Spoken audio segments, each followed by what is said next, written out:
तपाईँ छ नि नेपाल छोडेर विदेश जानुभयो नि होइन, दुबई जानुभयो, त्यति बेला चाहिँ सबभन्दा एकदमै गाह्रो कहिले के कुराले चाहिँ एकदमै रुनुभयो? एउटा छेड हुन्छ नि त्यो त भयो नि, गएको 1-1.5 महिना त त्यो छोरीकै यादले हैरान भयो होइन। छोरीको यादले एकदम सतायो। त्यही माथि जाने बेला मेरो यहाँ मोबाइल हराएको थियो। अब उतै गएर किनौँला भनेर पुरानो लगेको थिएँ, अनि चार्जै नटिक्ने केही नहुने। अनि फेरि सुरुमा जाँदा जाँदै मलाई एकदम त्यो रसलखाइमा भन्ने अलि गाउँ टाइपकोमा त्यता ड्युटी पठायो क्या। 12 आवर्स ड्युटी, न निन्द्रा लाग्ने, त्यो ड्युटीमा त्यस्तै एकदम गाह्रो भयो। त्यो होमसिक भन्दा नि अब बच्चाको माया चाहिँ एकदम किन आयो होला जस्तो भएको थियो। त्यो हुन्छ नि छेड चाहिँ कति समयसम्म तपाईँलाई गाह्रो भयो एकदमै? 1.5-2 महिना एकदमै गाह्रो भयो। त्यो ठाउँबाट ड्युटी चेन्ज भएर म दुबई आएँ अकोमोडेसनमा। अनि त्यहाँबाट यो अहिले भनेको पेसेन्टकोमा गइसकेपछि अलि कम अलि युज टु हुँदै गयो। हजुरको बेबी पनि सानो थियो नि त त्यति बेला? सानो थियो, 18-22 महिनाको छोडेर गएको थियो सानो त। एकदमै त्यो कुरा एकदम गाह्रो भयो। अब घरबाट नि जानुपर्छ भनेर प्रेसर दिएर पठाउनु भयो नि त, म आफै रहरले गएको। अब फेरि बाबा भनेपछि म नचाहिने पहिलेदेखि, अनि त्यस्तो गाह्रो हुन्न होला सोचियो। अब तर गाह्रो हुँदो रहेछ, गाह्रो भयो एकदम। खान मन त्यस्तो नलाग्ने, त्यो ग्यास्ट्राइटिसले हैरान। त्यो कुरा एकदम इमोसनल। मेरो फेरि दादा पनि उतै छ, मामाको छोरा। अनि मोबाइल त्यस्तो भयो, अनि उसले डेलिभरी गरिदियो क्या नयाँ मोबाइल। अनि त्यसपछि अब मोबाइल घरमा पनि मजाले कुरा हुन पायो, अलि कम हुँदै गयो। अनि अब त्यता पनि ड्युटीको युज टु हुँदै गयो। त्यसपछिबाट अलि बानी पऱ्यो। कतिजनाहरू चाहिँ अब आफ्नो बालबच्चा छोडेर धेरैजना। अब त्यो बिहे नगरेको त कमै छ क्या हाम्रोमा स्टाफ। त्यो छोरा बच्चा भएरै गएको। फेरि यस्तो छ, हाम्रो कम्पनीमा फेरि 75% नेपाली छ क्या स्टाफ। हाम्रो एचआरै नेपाली, इन्चार्जै नेपाली। त्यो बेलामा चाहिँ जस्तो नेपाली बसेर गफ गर्दाखेरि चाहिँ एउटा छुट्टै मजा आउँछ है। छुट्टै मजा आउँछ नि। अनि नेपाली भेट्यो भने अब कोही त देखेर नदेखे जस्तो गर्ने टाइपको नि हुन्छ। तर हाम्रोमा चाहिँ एकदम सबै फ्रेन्डली नै, एकदम मजाको क्या। नेपालीले नै धेरै गरेको कम्पनी। तपाईँ दुबई जाँदाखेरि चाहिँ अब फ्यामिलीको याद हुन्छ नि, पछि तपाईँलाई अब हुन्छ नि एउटा मन थाम्नु भयो। नेपालमा आउँदाखेरि चाहिँ फर्स्ट हुन्छ नि एउटा प्लेन ल्यान्ड गर्दाखेरि चाहिँ एउटा रियाक्सन कस्तो थियो तपाईँलाई? कस्तो सोच्नु? अब पुग्यो, बच्चासँग भेट हुन्छ। अब यहीँ काठमाडौँ त थिएन, गाउँ थियो। म राति 7-8 बजे पुगेँ, अनि बिहानको फर्स्ट फ्लाइटमा गइहालेँ सुर्खेत। यहाँ 1 दिन पनि बसेन। त्यहाँबाट फेरि गाउँ पनि जानु थियो। हस्बेन्ड चाहिँ सुर्खेतै हुनुहुन्थ्यो, गाउँमै थियो। अनि त्यसपछि गाउँ गयो सिधै। आज जस्तो पुग्यो, भोलि मेरो बर्थडे थियो। त्यसरी पुगेको। म नोभेम्बर 1मा आएको थिएँ यता। त्यसपछि चाहिँ म दिन गएको थाहै भएन क्या। यत्तिकै कति चाँडो 1 महिना गयो भन्ने। बिङ मदर पनि के कुराहरू चाहिँ च्यालेन्जेसहरू आइरहेछ? रेस्पोन्सिबिलिटी पनि हुन्छ होइन? धेरै हुन्छ।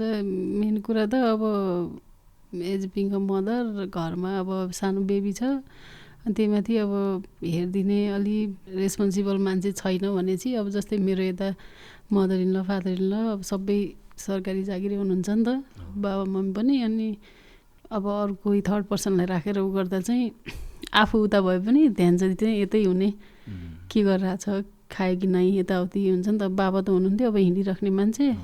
अब बाबा पनि उता गएको बेला त झन् गाह्रै भयो। अङ्कल भयो नि, उसको अब पढाइ, जब भयो सबै। अब फुल टाइम त दिन सक्दैन नि त। त्यसले गर्दा चाहिँ गाह्रो। अब जस्तै अब म आफू बिजी भएँ, बाहिर भएँ, घरमा चाहिँ अब सासू ससुरा कोही भइदिए चाहिँ ढुक्क हुने। अब उहाँहरूको नै जब भएपछि चाहिँ त्यो चाहिँ एकदम च्यालेन्जिङ, एकदम गाह्रो। त्यो कुरा चाहिँ मनमा छ, अनि त्यसपछि काममा चाहिँ फोकस राम्रोसँग गाह्रो हुन्छ है? त्यस्तो भन्दाखेरि नि अब सुरुमा गाह्रो हो। पछि अब कल गर्ने टाइममा गऱ्यो, आफ्नो ड्युटी आवरमा चाहिँ ड्युटीमै अब त्यतै फोकस हुनु पऱ्यो। अब केही काम गरिरहेछ भने अब ध्यान अन्त लिएर त भएन।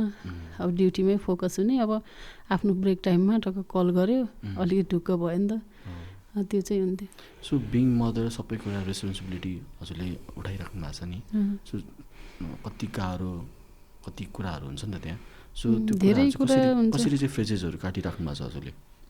अब बाहिर हुँदा चाहिँ एकदम गाह्रो नै भयो सुरुमा चाहिँ। अब बिस्तारै चाहिँ युज टु अब हुँदै गयो। अब गर्नै पऱ्यो, आफूलाई अलि एडप्ट गर्नै पऱ्यो। अनि त्यही पनि अहिले त अब पहिलाको जस्तो भयो झन् कति गाह्रो हुन्थ्यो होला।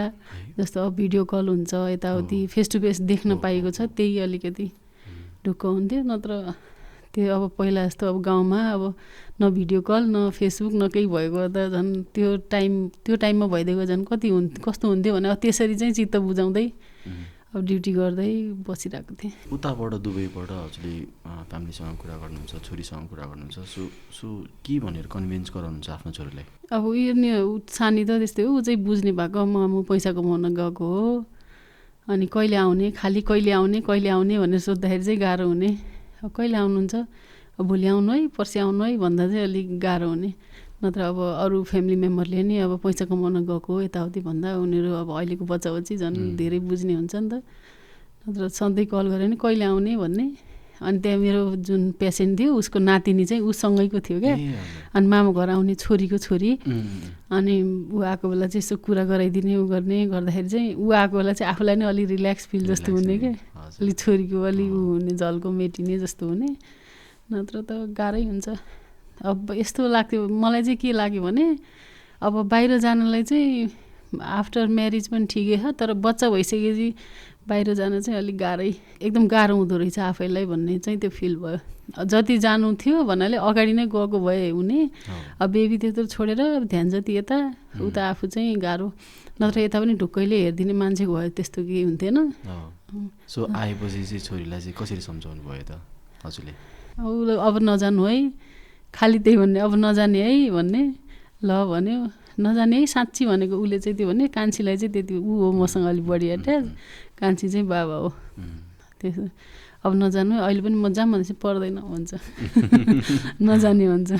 कतिजनालाई चाहिँ यसरी नै गाह्रो भएर आउन सक्छ नि त हैन? धेरैलाई नै अब इयरली 1 मन्थ पाइन्छ छुट्टी, यति चाँडो जान्छ टाइम, अनि फेरि फर्किने बेला हुन्छ। त्यही त हो नि गाह्रो। अब यस्तो हुन्छ दुबईमा फेरि बच्चा लगेर उ गरौँ भन्ने, त्यो वेदर सबैले अलि दिँदैन। मेन कुरा भनेको रुम रेन्टहरू चाहिँ एकदम महँगो छ, खानेकुराहरू चाहिँ ठिकै छ, रुम रेन्ट चाहिँ एकदम हाइली एक्सपेन्सिभ।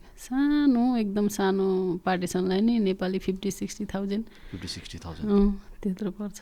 बेबीसँग कुराकानी गरिराख्नु भएको छ नि त अहिले पनि होइन? सो तपाईँलाई फेरि छोडेर जानुपर्ने हुन्छ केही समयको लागि होइन? सो कसरी कन्भिन्स गराउनुहुन्छ? किनभने यो म्यासेज त अरू मदरलाई पनि म्यासेज दिनुपर्ने हुन्छ नि त, बी स्ट्रङ होइन, बच्चाको लागि नै भविष्यको लागि नै केही गरिराख्नु भएको छ नि त।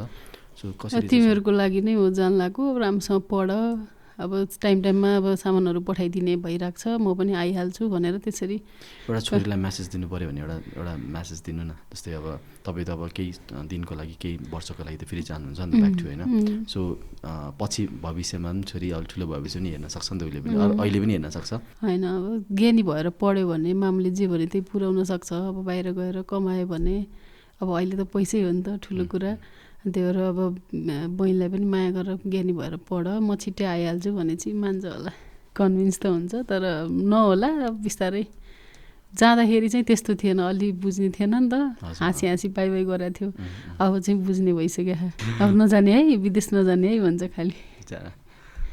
सबैजनालाई गाह्रो नै छ गाह्रो छ नेपाल छोड्नलाई। त्यो कन्भिन्स भनेर एकदम फुल्ली कन्भिन्स त गराउन सकिँदैन। अब केही हदसम्म अब राम्रोसँग बस, म आइहाल्छु नि भनेपछि अब टाइममा अब धेरै टाढा छैन, अब मान्छेहरू आउने भइरहेको छ, उनीहरूले भनेको सामानहरू पठाइदियो भने नि खुसी हुन्छ। नेपालको एउटा बाध्यता भनौँ न सबैजनाको नेपालीकोमा चाहिँ गाह्रो नै छ नि है? गाह्रो छ, बाध्यतै हो नि, रहर त कसलाई हुन्छ र बच्चा फ्यामिली छोडेर जानु। सुरुमा त अलि रहर जस्तरी गइन्छ, अनि पछि अब होमसिक हुँदा उ गर्दा चाहिँ गाह्रो हुने।